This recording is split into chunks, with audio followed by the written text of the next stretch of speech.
está desvirtuando ese entretenimiento en una obsesión que se convierte luego en una adicción y que al final de cuentas termina en que el centro de la familia es un televisor. Ya no son las personas, es un televisor.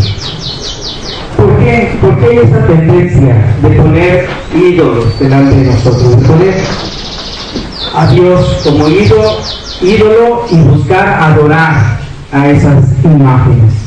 Primero, porque es un intento de limitar la ubicación de Dios. Si yo tengo esos ídolos, ahí en esos ídolos se queda Dios y yo me puedo ir a otro lado y no hay problema. Él está ubicado allá, fuera de mí. El otro aspecto es que los ídolos, los hombres tienen la intención de hacerlo a su imagen del hombre, del ser humano. Nosotros fuimos creados a imagen de Dios y el ser humano tiende a decir, no, yo voy a crear al Dios según mi imagen, según lo que yo quiero, según lo que yo quiero representar. En una ocasión una niña estaba dibujando en la escuela y el profesor le dijo, ¿qué estás dibujando? Y la niña dice, estoy dibujando a Dios. Y entonces el profesor le dijo, pero nadie sabe cómo es Dios. Y la niña le contestó, sí, no, ahorita en cuanto yo termine de dibujarlo, todos van a saber cómo es Dios. Así a veces jugamos nosotros, creamos nuestros propios dioses y los dibujamos y los ponemos ahí y seguimos la vida detrás de eso que nosotros nos imaginamos iba a producirnos la felicidad, iba a producirnos la satisfacción y resultó ser tan solo un juego de niños. Algunas de las consecuencias de tener ídolos es que los ídolos van a decepcionarte. Jeremías capítulo 10 versículo 14, quiero que veas lo que dice el profeta.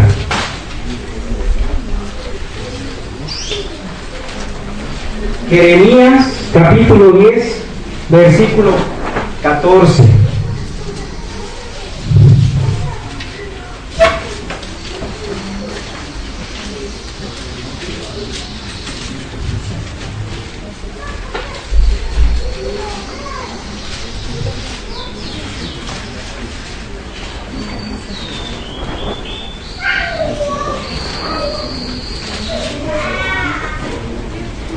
Estoy esperando porque hay mucha gente nueva, gracias a Dios por eso.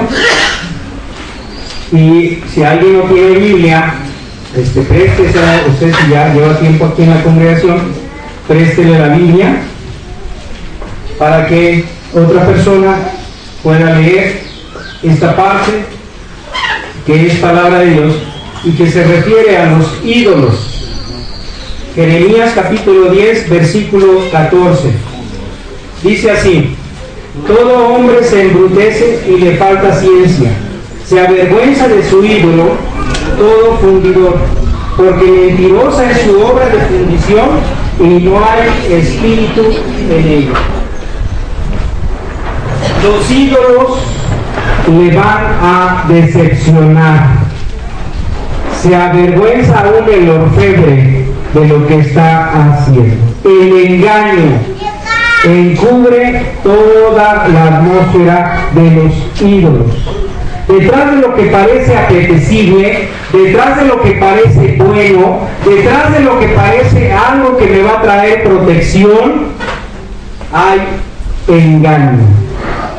En una ocasión, tuvimos como familia, en los tiempos en que los ídolos eran mis dioses favoritos, tuvimos la oportunidad de comprar un auto y ya teníamos el presupuesto. En ese entonces yo trabajaba en Bancomer con un préstamo accesible y cierto enganche que yo iba a poner. Ya teníamos claro la ruta de pagos que íbamos a realizar. Entonces ya con eso en mente pasamos con mi esposa a ver en la agencia, en una Chrysler me acuerdo, pasamos, detuvimos el carro viejito que ya lo íbamos a vender, y entonces pasamos a la agencia con la idea clara de lo que íbamos a comprar, un Charo, en ese entonces eran los Charos. Y entonces empezamos a ver con el vendedor qué carro nos muestra, y entonces aquí está, echado, muy bien, ¿cuánto? Ya sabíamos más o menos el precio, está bien, a negociar. Y estábamos en esa negociación cuando el mismo vendedor nos hizo pasar muy sutilmente frente a otro carro, un Phantom. Y entonces abrió la puerta y dice, nada más para que vean, nada más de abrir la puerta, el carro olía a cuero, porque todo por dentro era de cuero. Y yo respiré y me empezó a hablar acerca de las bondades de ese carro. Que motor deportivo, precioso. Dice, nada más para que prueben, se va a llevar el otro mientras le hago los papeles. Nada más para que pruebe, siéntese. Y ahí nada más se lo voy a prender. Si quiere nada más damos la vuelta tantito. Caí. Bueno, ¿y cuánto cuesta? Ay, no se preocupe, con el crédito que trae usted y el enganche que trae este mismo le va a servir para que con su tarjeta pueda complementar en un plan auto famoso. No hay problema, este carro está hecho a su medida. ¿Qué puesto ocupa? Ay, gerente, no, sentado, ¿qué? Salí firmando ese carro. Ese ídolo me hizo caer. Y como dice aquí, los ídolos le decepcionarán.